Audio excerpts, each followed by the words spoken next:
আসসালামু আলাইকুম। সাবেক প্রধানমন্ত্রী বেগম শেখ হাসিনার ছেলে সজীব ওয়াজেদ জয় গতকাল সিএনএনকে তার একান্ত সাক্ষাৎকারে উনি বলেছেন প্রফেসর ইউনূস সম্পর্কে, আমাদের এই নির্বাচন সম্পর্কে।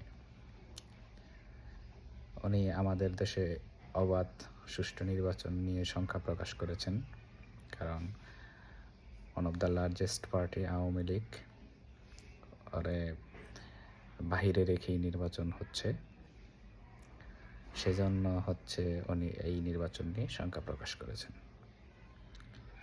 আর নির্বাচন হলে প্রফেসর ইউনূস কোথায় পালাবেন, কিভাবে থাকবেন, ওটা সম্পর্কে উনি বলেছেন। আজারবাইজানে ওনার অনেক বিনিয়োগ আছে বা হবে,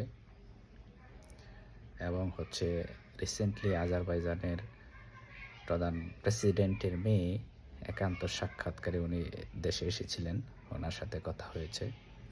ধারণা করা হচ্ছে উনি হয়তোবা আজারবাইজানে ওনার অনেক বড় একটা বিনিয়োগ নিয়ে যাবেন, এবং ফ্রান্সে তো ওনার বাড়ি আছে।